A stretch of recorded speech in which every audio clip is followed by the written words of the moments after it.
Well, hello everyone and welcome back to the Belgian Beer Brothers channel. Cedric here in Antwerp with another brand new brew review. And today we are gonna be tasting the last remnant of 2023. Today we are having the Ijndejaars by Brewery in Amsterdam, which is owned by Duvel Moortgat. Now, the brewery is named after the local river, the but is also a homophone with an egg in Dutch. Um, Now, as you guys may have noticed in other reviews, like in the Juicy IPA, which was number 81, or the van de Duvel, the 127, they love to sneak puns into their names, or Easter eggs if you will, and this one isn't any different. In this case, Ijndejaars means end of year. For the occasion, brews a heartwarming beer that's a little bit different each year. And because of the sound in the pronunciation, they take the liberty to spell it with IJ, like the river and the brewery, which, by the way, really helps when Googling this beer. If you want something easily Googleable, alternative spelling. When taking a closer look at the label, there's quite a bit going on here. Now, first off, we get the ostrich wearing a festive fez and guarding its egg, and it's accompanied by the slogan Leef met je kop omhoog, which translates to live with your head up high. And as an extra, the label says aan al het goede komt een einde, meaning all good things come to an end. And here too, einde is spelled with the IJ instead of EI. Their labels always contain some keywords too, and in this case they're unexpectedly powerful, spicy and warming, which in all honesty I kinda did expect. And the label finishes off with the name Ijndejaars feestbier or end of year festive beer and the mention of its ABV, 9%. So when it comes to the contents of the bottle, we have a 9% ABV spiced amber beer with orange peel, light bitter hops, a touch of caramel and citrus, deeply roasted malts, and I believe they also used coriander seeds and licorice roots. So yeah, as usual, I'm very curious for this beer, so why wait? Let's just open this sucker up. Now, in all honesty, you'll see some glue residue on the neck of this bottle. I didn't really try my best to clean it up, but that is because I bought it in the discount bins at Albert Heijn. Why? Because an end of year beer or a Christmas beer doesn't sell anymore once the year has turned, and I think that's quite ridiculous because these are mostly awesome beers and they actually, yeah, you can keep these for years and years. Even though this one says September 2024, but we are quite sure we can keep this for a while. Now, I am not gonna keep this, I'm not gonna age this, I am gonna drink this. Look at that. Beautiful, slightly reddish coppery color. Now, on the website they speak of deep red and purplish. I think they used the wrong text there. But yeah, I do love this color. A very beautiful orangey, coppery, slightly reddish color.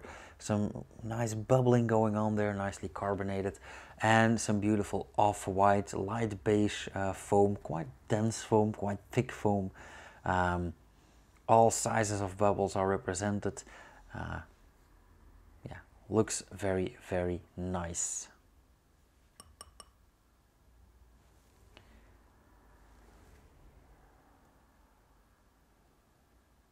Ooh, as far as the smell goes, I do get some very different scents in there.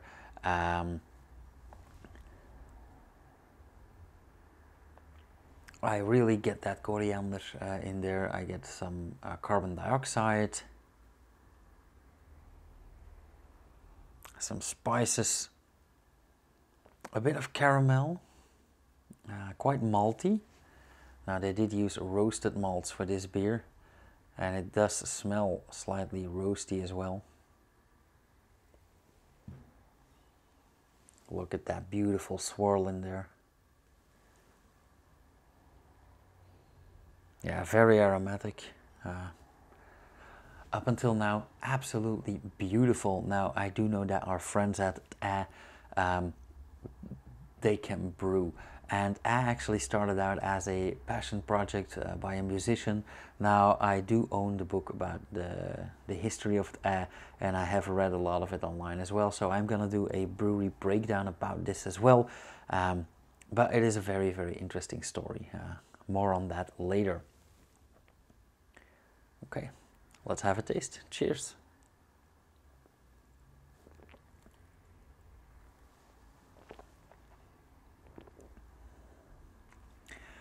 Wow, that is a huge taste explosion in my mouth, even more than I expected.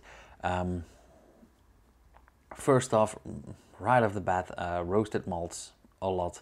Very roasty, also spicy coriander. That's all to be expected.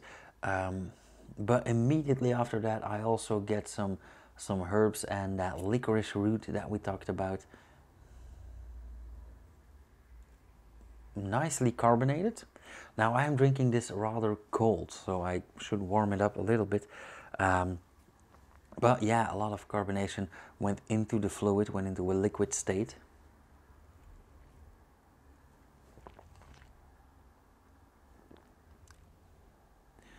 Very nice indeed. I do get a bit of that caramel as well. It is rather fruity, which is a bit surprising to me.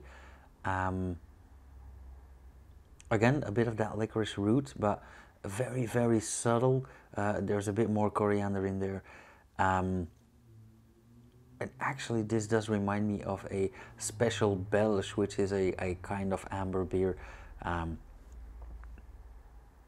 But yes, this is absolutely lovely.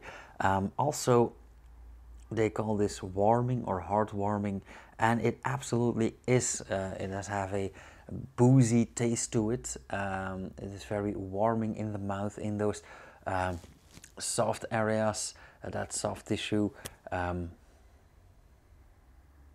Nice aftertaste as well. A bit boozy, a bit roasty, but also slightly sweet. Not entirely what I expected, but absolutely lovely.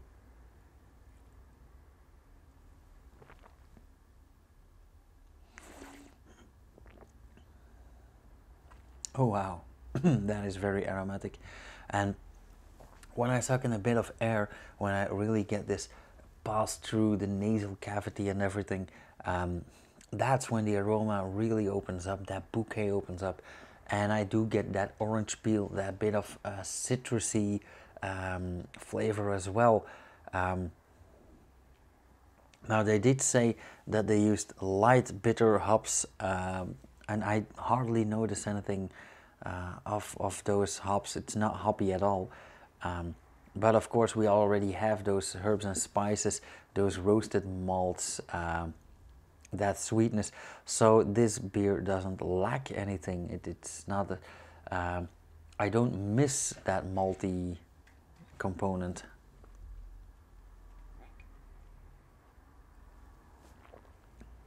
Yeah, keep this in mind when going beer shopping for the holidays next year. For example, the Grolsch finale here, but this one as well. We had that Maretsu Christmas, yeah, the Bush Noel. Yeah, we should do a Christmas beer special. So next year, maybe instead of 2 advent calendars, we'll have 1 advent calendar and 1 series of Christmas beers or festive beers. I don't know yet. However, how should I score this beer?